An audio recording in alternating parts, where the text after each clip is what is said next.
Helo pawb, croeso nôl I ail seminar Mae Medru Hansh, sef mini canolbwyntio ar sut I strwythuro fideo.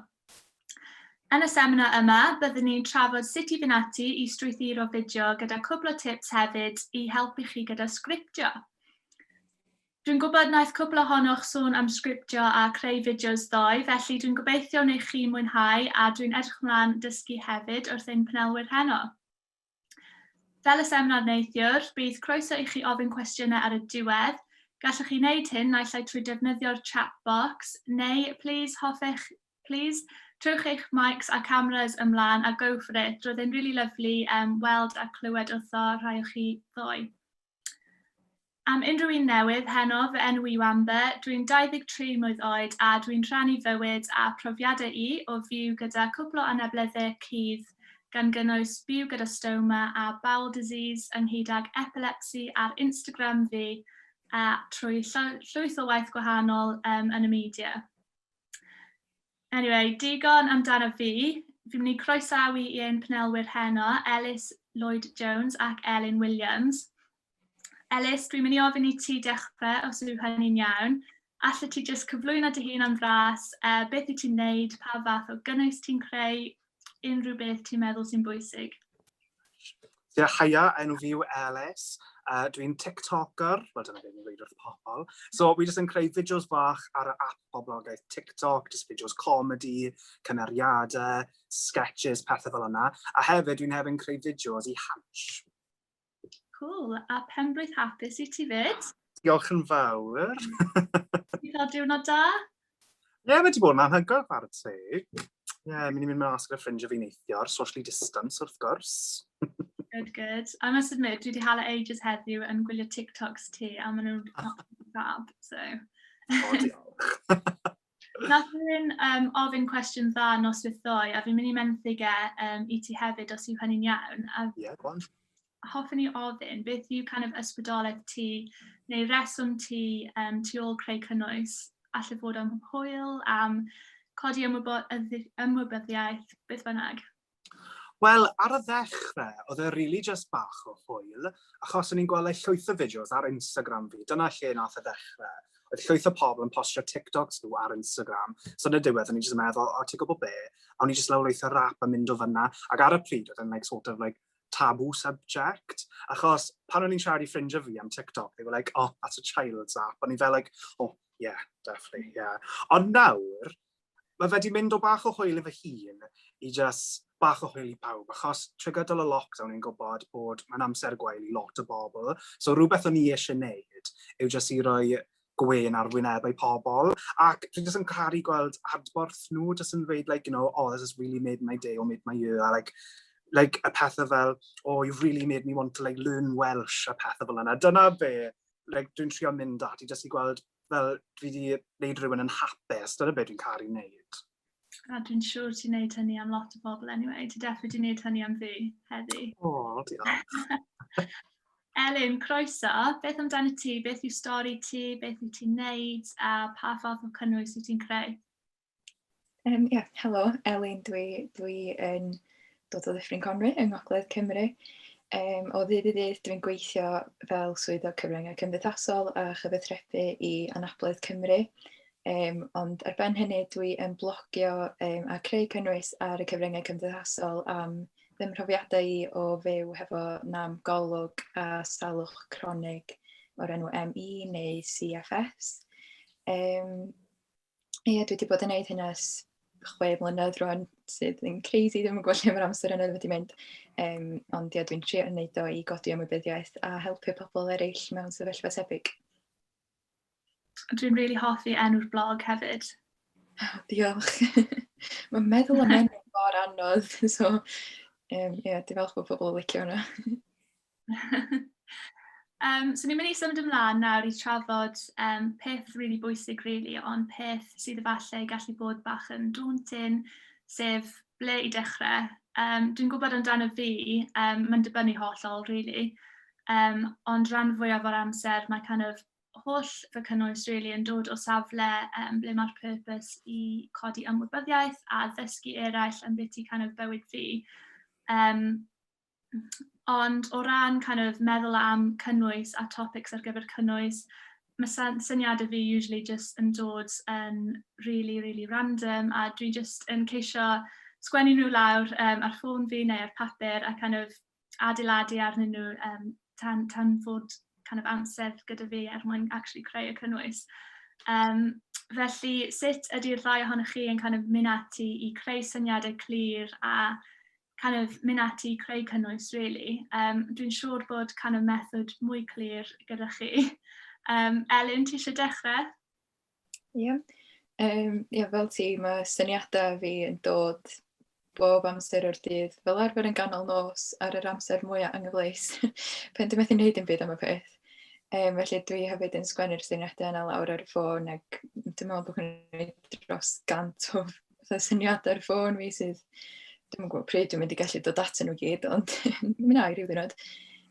Felly dwi hefyd yn manghynnwys i'n cylchdroi o amgylch trio codi ymwybyddiaeth o'm mhrofiadau personol i. Felly, neu weithiau dwi'n cael syniadau o straeon dwi wedi gweld yn y newyddion, pethau sydd yn reit timely a dwi'n gallu creu cynnwys o amgylch hynny. Ond dwi'n trio creu cynnwys sydd yn mynd i gobeithio codi ymwybyddiaeth a fel dwi'n deud helpu pobl eraill hefyd. Herwydd pen nes i cael yng nghyfrestru'n dall, doedd na ddim llawer o gynnwys allan yna gan pobl eraill mewn sefyllfa tebyg, felly dyna oedd yn sbardun i trio creu cynnwys. Ond dwi'n meddwl bod o'n bwysig creu cynnwys sydd ti'n mynd i fwynhau creu a rhywbeth sy'n bwysig iddo chdi. Mae'n gallu bod yn anodd weithiau o ran ysbrydoliaeth, a dwi'n gweld bod y pandemig wedi bod yn anodd o ran ysbrydoliaeth, herwydd ti'n methu mynd allan a cael syniadau o'r byd mawr tu allan.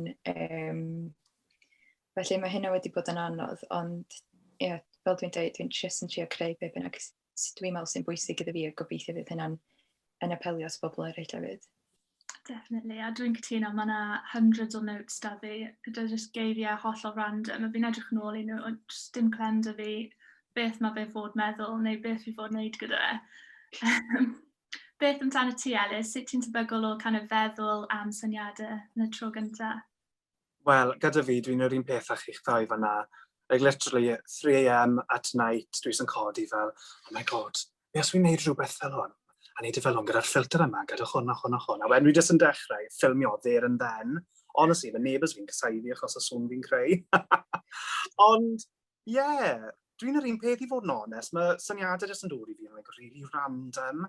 Byddai jyst yn edrych ar y planhigion fi sydd ar y silff fi fan hyn a meddwl, beth os o'n nhw'n dechrau siarad, beth os o'n nhw'n dweud, pethau fel hwnna. Hefyd, dwi'n jyst yn gael ysbrydolaeth o beth sydd ar y For You page fi. So ar TikTok, mae fe fel Facebook, fel ti'n gweld posts pawb arall o gwmpas y byd i gyd. Dwi jyst yn gweld beth sy'n trendo, beth mae pobl yn siarad am, ac pa sŵns maen nhw'n defnyddio, a dwi jyst yn mynd o fyna, really. Ond hefyd gyda fi, dwi'n trio cadw at y niche fi. So rhan fwyaf o pethau dwi'n siarad am yw fod yn Gymreig. So byddai'n neud pethau sy'n relatable i bobl sy'n Gymreig, basically. Ond weithiau dwi yn dechrau mynd i ffwrdd o hwnna a siarad am just pethau mae pawb arall yn siarad am. Ond, ond ar y ddechrau, o'n i'n full on, hey, look at me, I'm Welsh. A dyna lle oedd y following fi di dod o. O fi di postio fideos o, the gatekeeper of Welsh TikTok, oedd hwnna di mynd yn viral. Pethau o celebrities you didn't know that were Welsh, so fi'n cymryd pobl fel Ariana Grande a newid enw hi i Arihanrod Griffiths, neu Nicki Minaj a newid hwnna i Nerys Minaj, o pethau fel hwnna, oedd pobl yn caru hwnna. So dwi'n meddwl mae hwnna'n rhywbeth bwysig i cadw rhywbeth all pobl hynnyieithu gyda, neu rhywbeth sy'n dyma fe tudalen fi, dyma'r fath o pethau dwi'n siarad am, os ma'n gwneud synwyr.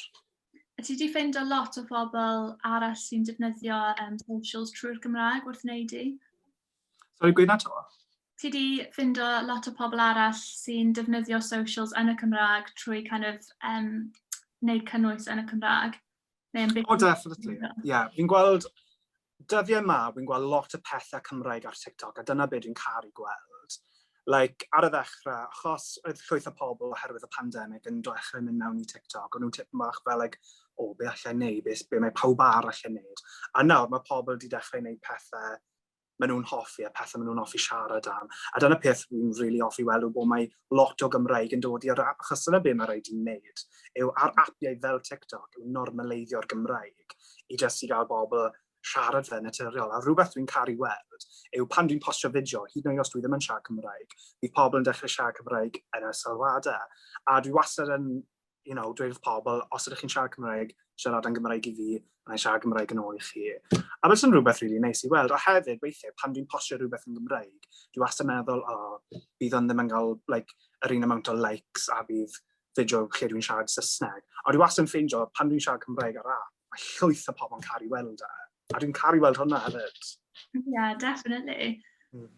Ti'n neud lot o'r TikTok, a mae gen ti loads o TikTok followers, ond ti hefyd yn neud fideos ar gyfer Hansh. Felly, beth os ti'n deud yw'r gwahaniaeth rhwng creu syniadau ar gyfer TikTok versus kind of creu nhw ar gyfer sketches Hansh? Wel, mae'n really gwahanol i cymaru a TikToks a fideos Hanshes fi, achos gyda TikTok, achos mae gen chi ddim ond munud i creu fideo, mae rhaid chi fod yn gloi. Mae rhaid, punchline, get a joke, fel hwnna. Ond gyda Hansh, mae gen i, llwyth o opsiynau, llwyth o amser, achos ni'n anelu at 2 munud i creu fideo. A gyda Hansh, y steil o fideos fi yw i cymryd rhywbeth proper Cymraeg a gael, reference tuag at pethau pop culture. Er enghraifft, fideo cyntaf fi wedi creu gyda Hansh oedd y Mabinogi mixed with the Kardashians. So, peth gyda hwnna yw, fi'n gwybod y references am y Mabinogi, a fi'n gwybod y references am y Kardashians, chuck them together, see what comes out of it. A dyna beth sy'n really hawdd yw, gyda fideos Hansh fi, fi'n gallu creu sgript mewn awr, achos fi'n gwybod y references am y 2 peth fi'n siarad am. Er enghraifft nawr, fi wedi creu fideo gyda nhw am rhyngol. So mae rhyngol gyda'r prifysgolion, maen nhw gyd yn cwrdd lan ac yn cystadlu yn erbyn ei gilydd fel eisteddfodau. So, fi wedi cymryd hwnna a meddwl, be mae hwnna'n debyg i Mean Girls. So, fi wedi creu fideo nawr, crossover o Mean Girls a Rhyngol. Gwybod lot o references o Mean Girls. Fi wedi profi sawl rhyngol, chuck them together, gweld beth sy'n digwydd. So mae hwnna'n dod mas mewn cwbl o wythnosau, so keep an eye out. Guys peeled. Like and share fe. Elin, ti wedi gwneud cwbl o fideos fyd. Beth fys ti'n dweud yw'r kind of gwahaniaeth rhwng y proses o sgwennu blog ti i kind of paratoi am fideo? Mae o mor wahanol, i fod yn onest. Pen dwi'n sgwennu, mae'n ychymygu, mae o jyst yn rhedeg ffwrdd efo fi, a allai fod yn am oriau yn sgwennu cynnwys ar gyfer blog. Felly mae creu fideo yn broses reit wahanol, oherwydd dwi'n mynd dieddol o fedru siarad cystal ag ydw i'n sgwennu, so yn enwedig pen ydych chi'n steichio'r camera o flaen fi. So dwi'n gorfod cael syniad clir o be dwi angen cynnwys yn y fideo, fel bod fi'n gallu aros ar y trywydd iawn, a bod fi'n gwybod beth dwi'n mynd i sôn am nesaf, oherwydd o ran sgwennu blog, dwi'n mynd dieddol o planio nhw'n ormodol. Yn amlwg mae gennau rhyw fath o syniad, ond ar gyfer fideo dwi angen hynna i fod hyd yn oed mwy clir, fel bod fi'n gwybod beth dwi'n mynd i ddeud nesaf, sut dwi'n mynd i ddeud o, ac hyn llall ag arall. Felly, mae'n broses rili gwahanol, ond mae o'n dda cael y profiad o creu gwahanol math o gynnwys, a dwi'n rili mwynhau o. A dwi'n credu mae'n proses chi'n dod i arfer gyda dros amser y fe. A mae'r proses yn kind of dod yn mwy gloi dros yr amser, even if it doesn't feel like it. Ie, dwi'n meddwl jyst dod i arfer efo fod i'r peth, ac mwyaf ti'n neud o, mwyaf cyfforddus ti'n dod yn. Yeah, definitely. Definitely gyda'r camera fyd. So ni wedi sôn am kind of sgriptio a beth yw'r pwysigrwydd o kind of sgriptio a wneud plan cyn llaw. Ydy hynny'n proses sy'n really pwysig i chi, neu ti wedi just dweud, Elin, bod ti'n tueddol o just kind of jump o mewn gyda sgwennu. Ellis, ti'n tueddol o sgriptio? rhan fwyaf o amser, dwi'n hoffi troi at creu sgript, enghraifft. Gyda fideos TikTok fi, rhan fwyaf ohonyn nhw, dwi jyst yn creu drafft o fi jyst yn siarad ac yn dweud unrhyw beth. Ac wedyn o fyna, dwi'n meddwl, reit, okay, mae hwnna'n edrych yn tipyn bach yn anhagles, pen and paper, let's strwythuro fe. Ond gyda fideos Hansh fi, wastad yn creu sgript gyda nhw. A basically, be gyd dwi'n neud yw just meddwl am y references, taflu nhw lawr y tudalen, meddwl am y jokes, a wedyn creu sgript fras a just slotio popeth mewn o fyna. A dyna really gyd yw e, really. Y peth yw dwi'n caru creu sgript, dwi'n caru ysgrifennu.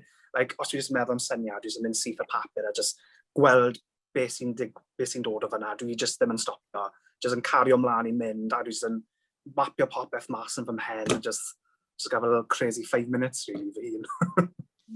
Ti beth yn sketcho dy hun cyn llaw yn lle, wneud lluniau o beth ti'n mynd i wneud neu beth ti'n mynd i sefyll neu gwisgo, neu ti jyst yn defnyddio geiriau? Dwi'n meddwl rhan fwyaf o'r amser, geiriau. Ond os mae fe gyda TikTok, mae ganddo ni opsiwn i creu draft. So bydde i just yn ffilmio fy hun yn bod fel, right, okay, this is what we're going to do. A just actio pethau mas. Ond pan mae'n dod â fideos Hansh fi, yn y notes fi ar fy ffôn, dwi just yn dweud geiriau. Er enghraifft, os dwi'n mynd i wneud coler, just gwneud yn fras pa fath o goler, a wedyn i roi nhw mewn order, achos y peth yw, os dwi'n mynd i gwisgo lan yn drag, dwi ddim eisiau cymryd popeth yn o band, so byddai'n tweako cwpl o bethau, so byddai'n ysgrifennu hwnna lawr, pethau fel yna. A mae yna llwyth o cynnwys allan y dyddiau yma ar pob platform o pob app. Mae nhw rhyw ffaith crazy bod ti'n cymryd rhywbeth fel un eiliad i rhywun penderfynu os ydyn nhw'n mynd i stico ar content chi neu scrollo ymlaen i rhywbeth arall. Felly, os gan chi unrhyw tips am dal sylw y gynulleidfa yn gloi? Elin, ti eisiau dechrau? Hefo fideos, dwi'n meddwl bod o'n bwysig cychwyn hefo rhywbeth cwestiwn neu rhywbeth i ddal sylw rhywun. Neu hefyd pen dwi'n gwylio fideos, os yw'r fideo'n reit hir, fel bod yna chydig o clips ar y dechrau o gwahanol sections o'r fideo, fel bod chi'n cael blas ar y fideo cyn gwylio fo, meddwl, mae hwnna'n edrych yn ddiddorol, na i gario ymlaen gwylio fo. Felly, mae hynna'n cwbl o bethau dwi wedi gwneud o'r blaen pen yn creu cynnwys. Felly, jyst rhywbeth sydd yn mynd i ddal sylw yr gynulleidfa. Allu ddo fod yn unrhyw beth sy'n bwysig iddo chi, allu ddo fod yn y teitl, neu ydych chi'n gwybod pwynt pwysig sy'n bwysig iddo chi cael yr draws yn sydyn, ac rhywbeth sy'n mynd i ddal sylw pwy bynnag sy'n dod ar ei draws o. A ti'n tueddol o wneud rhywbeth debyg ynglyn â sgwennu blogs fyd? Ti'n meddwl lot am y teitl neu'r llinellau gyntaf? Neu llun, unrhyw beth, really? Dwi'n meddwl lot am... Mae'n lot o elfennau i blogio, i fod yn onest. Felly, mae'r lluniau'n dod fewn iddo fo, mae'r teitl, mae'n meddwl am teitl, gosh, mae hynny'n anodd weithio jyst i cael o'n iawn. Dwi'n sgwennu lot mewn blog post, felly mae cael y geiriau yna, pethau cyntaf sy'n mynd i ddal sylw rwy'n hefyd yn bwysig iddo fi. Ond dwi'n meddwl hefo blog, mae o fatha sgwrs hefo'r darllenwr i fod yn onest. Felly, dwi jyst yn gobeithio bod y pethau'n mynd i fod o ddiddordeb i pobl, really. Na, maen nhw definitely yn diddorol. A mae teitls ti'n really good fyd, felly. Dwi'n yn beth ti hynny. Ellis, beth am ti? Sut ti yn tueddol o dal sylw pobl? Wel, dwi'n meddwl fel be wedodd Elin, os ydych chi'n dechrau fideo gyda cwestiwn, bydd y pobl yna aros rownd i gwylio fe, a hyd yn oed os ydych chi'n rhoi syniad o be bydd y fideo yn siarad am. Er enghraifft, gyda TikToks, mae gennych chi'r opsiwn i ddweud ar y top, fel un Cres i heddiw, I wished my lecturer who is Irish a happy St Patrick's Day. So if hwnna reit lan fyna, ac fi jyst yn actio'r fideo mas, a if hwnna di gael 7,000 likes rhywbeth hwnna. Ond rhywbeth arall weles i ar dechrau y TikTok journey fi, oedd rhywun yn dweud mewn fideo, if you start a video with you, neu brawddeg sy'n cynnwys you, bydd pobl eisiau gwylio fe. So, weithiau byddai yn dechrau wneud hwnna, ond rhan fwyaf o'r amser byddai'n just yn dechrau fideo gyda hi ar ôl it's me it is, sy'n sort of like catchphrase fi di like dal. Ond ie, jyst i tynnu sylw pobl, really. Fel y fideos fi di creu o the gatekeeper of Welsh TikTok. Fi'n dechrau bant a dweud, stop! You know, so bydd pobl yn mynd, oh right, what's happening here then, you know? Ond peth arall fi'n meddwl yw y ffordd sut mae fideos chi'n edrych hefyd. Gyda fi, dwi'n defnyddio lot o cymeriadau. So, you know, trend sy'n gen i ar y foment yw fi jyst yn dawnsio, dwi wedi gwisgo lan mewn drag. So, you know, bydd rhan fwyaf o amser bydd pobl yn meddwl, oh, what's going on by here now? Be mae hi'n mynd i ddweud y pethau fel hwnna? Dyna sioc arall bydd pobl yn gael pan maen nhw'n like, gweld fi wedi gwisgo lan fel menw bod fel, oh yeah, you were right, gyda like, llais really dwfn.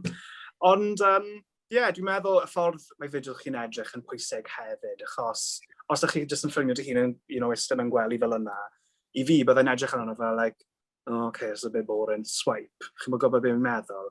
So, jyst i edrych yn ddeiniarol, really. Mae'n edrych fel bod lot o props gyda ti yn y background, anyway. Oh, definitely. Fi'n trio cuddio nhw, ond ie. A beth am kind of sgriptio ar y cyfan? Os gyda chi ddau unrhyw kind of words of advice ar gyfer creu sgript llawn cyn mynd ati wneud rhywbeth? Allai unrhyw un mynd nawr? I guess, gwnewch yn siŵr bod mae gen chi strwythur. Rhan fwyaf o amser byddai jyst yn mynd, right, okay, dawn ni dechrau, you know, ysgrifennu rhywbeth, a byddai yna, like, hanner awr, like, ddim yn gwybod, like, ble i ddechrau. So, gwnewch yn siŵr bod mae gen chi, like, strwythur. Jyst yn rhaid i fe fod yn cadarn, a fe jyst fod yn, like, you know, syniad. Gwybod fod, right, dwi'n ni dechrau gyda hwn, you know, dyma'r cynnwys, a wedyn gorffen gyda hwn, wrap it all up fyna.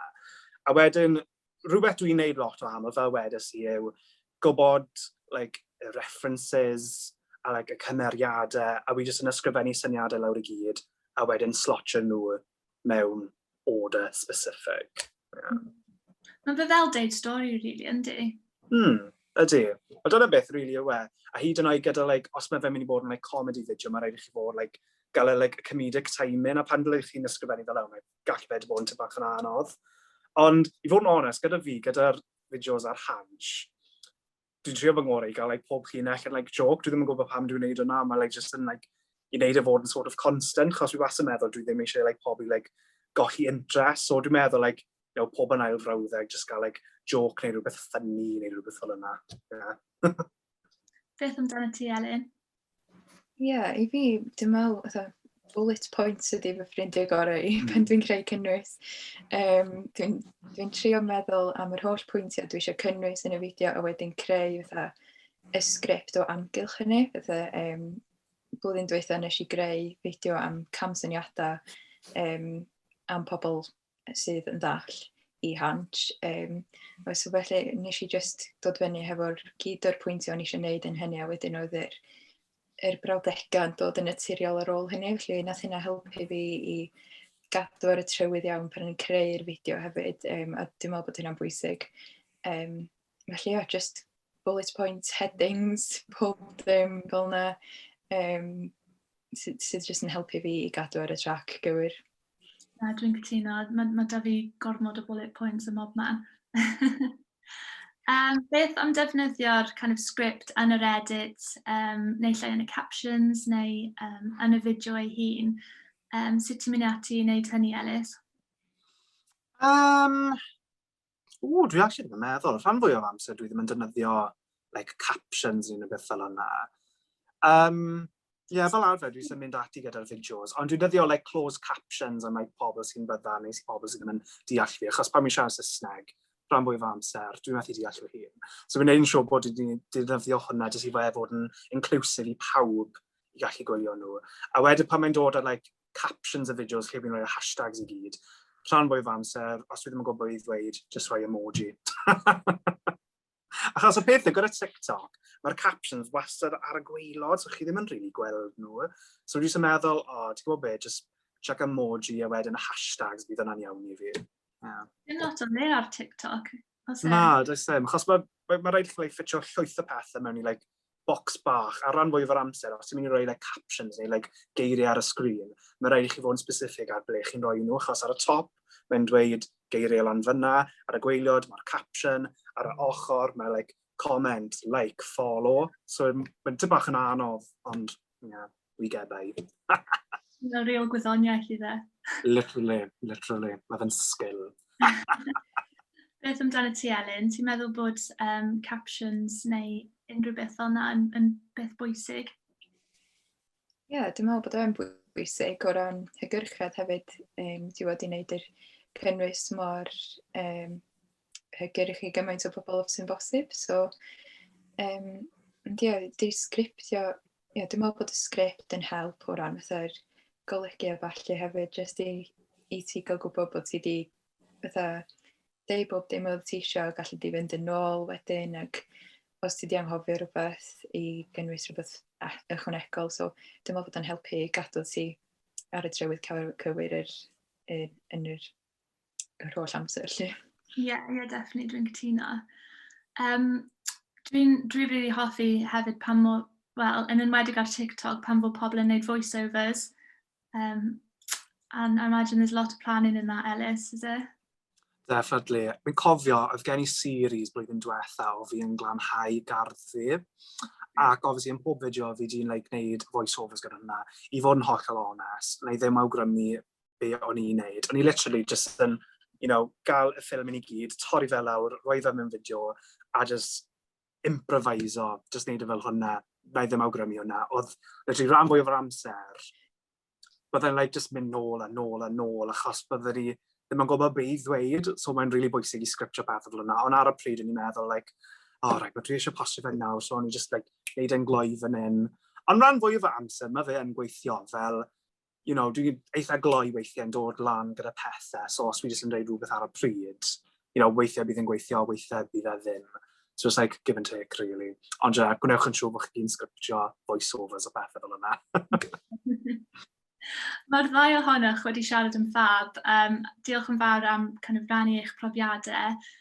Dwi bendant di dysgu lot am beth i sgriptio, achos dwi'n pretty wael am sgriptio.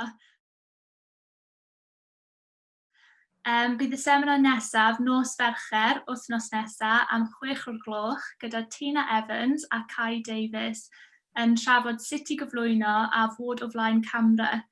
Rhywbeth sydd definitely angen arnaf fi, felly dwi'n edrych ymlaen am y sesiwn yna. Bydd y link Zoom a gwybodaeth i gyd yn cael ei anfon i chi fel heddi, felly o flaen neu cyn i'r sesiwn dechrau. A dwi'n gobeithio bod chi gyd yn cael wythnos da a na i weld chi yna wythnos nesaf. Felly hwyl, diolch pawb.